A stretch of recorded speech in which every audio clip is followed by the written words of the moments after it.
breaking news alerts and your Weather Authority forecast.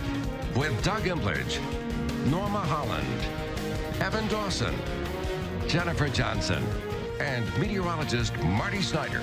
This is 13 Wham News on Rochester's CW in high definition.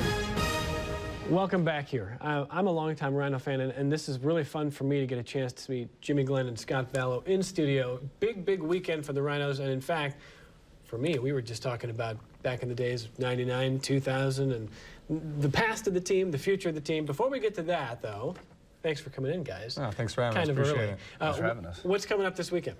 Well, obviously, we got the Hall of Fame night coming up on Saturday, Salem Stadium, downtown Rochester. You know, looking forward to bringing back a lot of the familiar faces from years past, and you know, an opportunity for fans to kind of do a little meet and greet. There's a 4:30 event, exclusive dinner. That'll be kind of cool to reconnect with some of the fans, and the big game at 7 o'clock for the Rochester Rhinos. You don't let Billy Andracki in the door, do you? You have to. I think he's got a permanent seat there. No, by now, you know, there are folks who've become cornerstones of the community, of the sporting community. And what does this weekend mean for you guys? I'll start here, Scott. Well, I mean, this franchise has always been about the fans, you know, and without the fans, you know, you don't have the experience, you don't have the environment, you don't have the revenue that's generated to bring in players. You know, it's kind of a great circle of you know, goodness, and it's great for us to be able to reconnect with the fans. The near post there. Yeah, I'm watching these clips. It's giving me chills. Covered, baby. Like, I thought that was going in for sure. No, it just brings back a lot of good memories, and it's good to it's a humbling award, and you know, it's nice to be honored. You know, for me, it's just reconnecting with not only the city and you know, and how much fun and enjoyment there was, but it's also, you know, getting to see guys that, you know, I got a chance to play with. You know, some of the best times of, you know, any athletic career was involved, you know, that year, that '99 team, with guys that, you know, it just makes an imprint.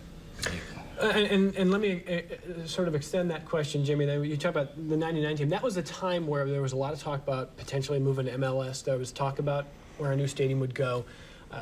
Tremendous success in the park that you were playing in, even though, you know, it was maybe, I don't say it was oddly configured. You guys really made it work. What was that like at that time, knowing there was that much energy and momentum?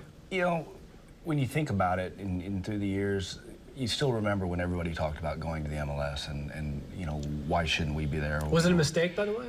The league make a mistake, you think? You know, you'd like to think so.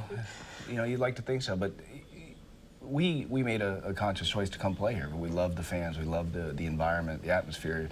You had a team full of players that could have played anywhere, and everybody chose to be here to be part of something special. This is, you know, back in those days, I remember the issue of not only moving to MLS, but would American sports ever support a relegation system? Probably not.